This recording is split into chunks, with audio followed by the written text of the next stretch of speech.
What's up, guys, and welcome back to my channel. Hi, my name is Samantha, and here we are with part one of talking about the haunted places in each state. So since we're going in alphabetical order, we're going to be starting with Alabama. And when I was doing all my research, there are a lot of places in these articles that we're talking about, so we're going to do top 5 places in each state. And if you want to see me do a second part to these videos where I talk about the places I didn't talk about, just let me know in the comment section below, and I will get around to doing one of those. Probably after I do the top 5 in all 50 states, I might go back and do another part. But anyways, let's get started. We're gonna go with 5 being the less spooky, number 1 being what I think is the most spooky. These are all of my opinion, and if you have another opinion, feel free to leave it in the comment section below. But yeah, we're gonna start with number 5, and this is the Lucas Tavern in Montgomery, Alabama. Even the article says this is gonna be one of the lighter places that they talk about in this article. Also, if you see me looking down, it's because I'm looking at the article to make sure that I don't forget any of the information in this article that they are talking about these places. So, number 5, Lucas Tavern in Montgomery, Alabama. From 1820 to 1840, the tavern was a favorite upscale place for travelers to enjoy a clean bed and a safe place to stay.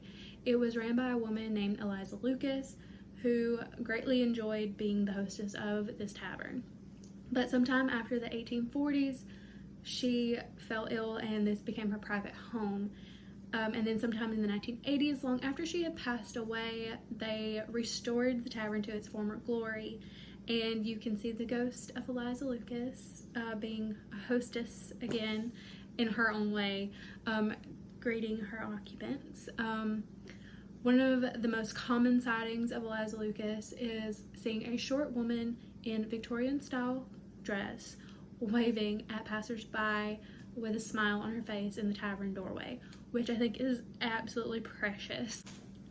But one of the most favorite stories that has been told about Eliza Lucas is when she attended one of the committee member meetings, and one of the members became hostile and angry in his responses about a controversial topic, and she allegedly blasted smoke and ash on him to show him that his temper did not agree with her high standards of gentle Southern manners.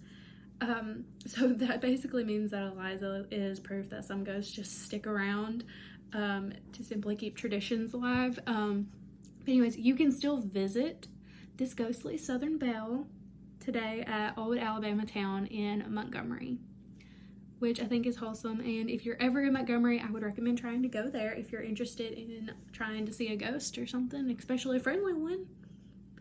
Because I definitely want to go there and see if I can stay there and see if I can see her, because that would be awesome.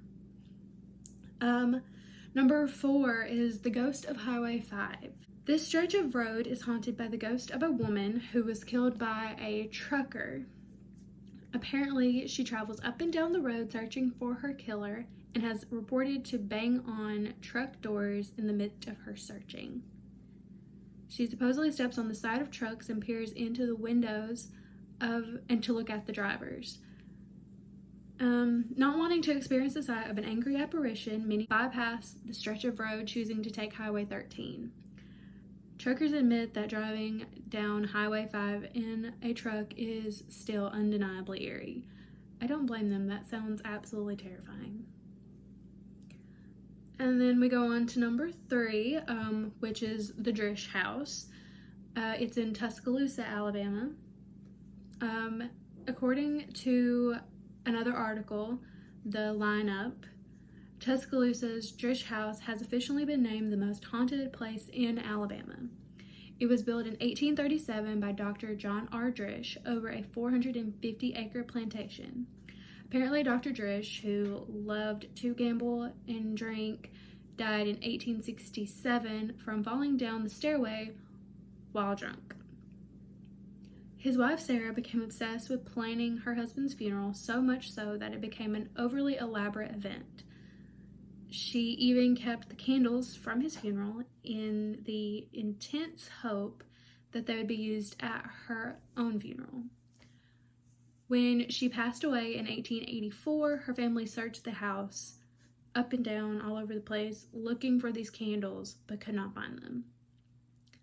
This is said to have angered her, so much so that she came back to haunt the house, even allegedly causing a fire in the 3rd-story tower by lighting those exact candles. The Drish house has been featured in the short story Death Lights in the Tower in Catherine Tucker Wyndham's popular book of ghost stories, The 13 Alabama Ghosts and Jeffrey. And this place is now a venue for receptions and events. So if you're looking for a haunted place to have a reception or an event, definitely check out the Drish house in Tuscaloosa. And then number 2, this one is, yes, like, that one was creepy, but now these next 2, I definitely find them the creepiest. Number 2 is the Jemison Center or Old Bryce Hospital in Northport, Alabama. This Northport Hospital is a hotspot for those seeking any type of haunted experience. It's a former insane asylum. Old Bryce Hospital had a really bad reputation. It treated its patients horribly, even verging on torture. Visitors claim to feel hot spots, cold spots, and seeing items moving on their own. And they hear ghostly sounds and footsteps. Some have even seen the tail of doctors' coats traveling through the hallways. There have been reports of screams, scuffling of feet, and unexplainable creaky doors have been reported. Like, you can explore Old Bryce Hospital today, although police patrol it regularly. It doesn't say when it closed down, but it's been closed down for a while. Like, I want to say maybe like 70s, 80s is when it closed down, which it still doesn't seem that long ago, but like, yeah, I could be wrong on that though. I don't remember exactly when it closed down.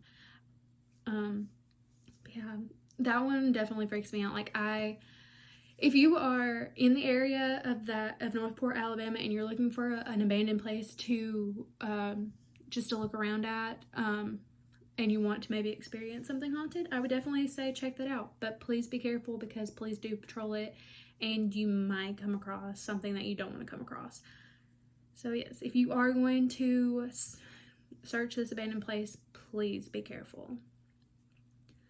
And number 1, this place, I know more about it because I live closer to it than all the other places, so it definitely freaks me out.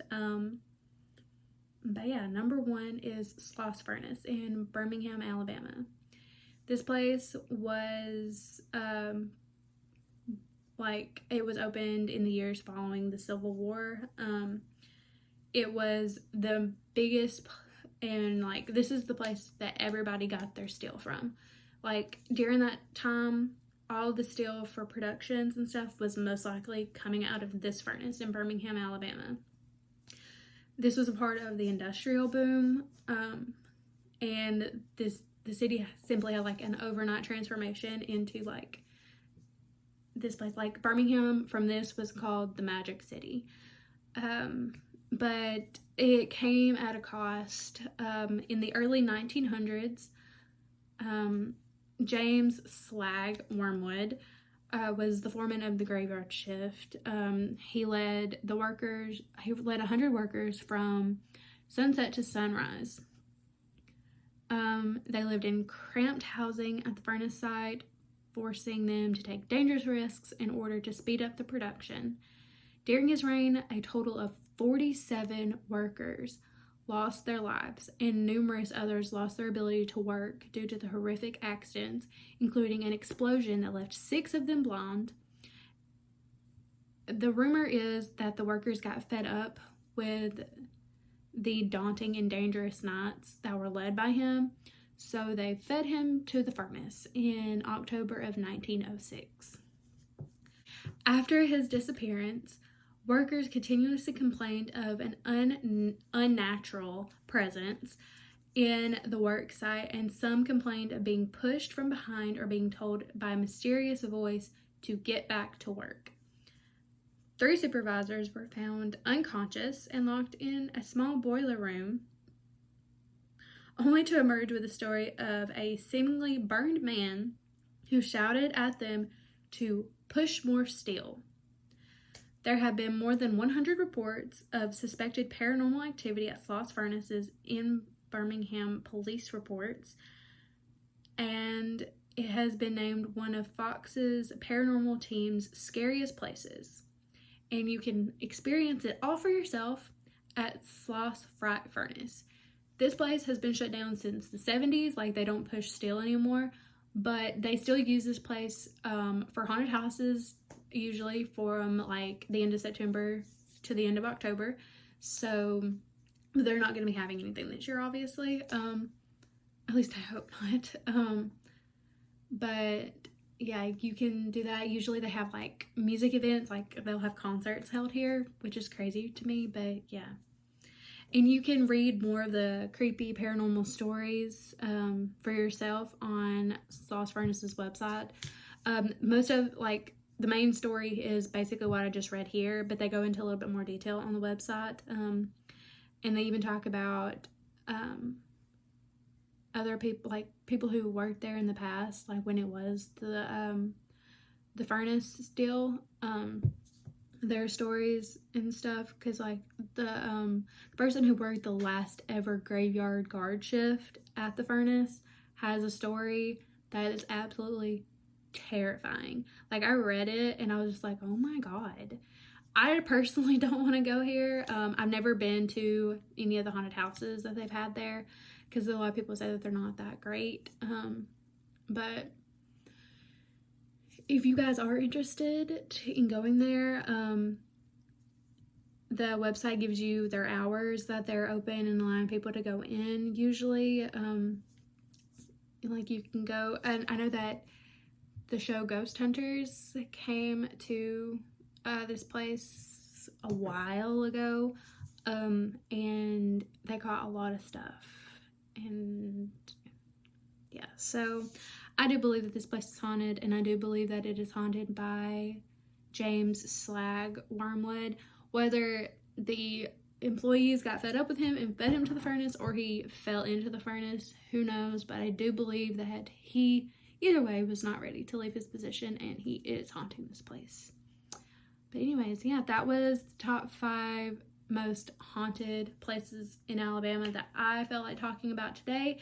If you want to see me talk about any of the other places that I didn't talk about today, let me know in the comment section below.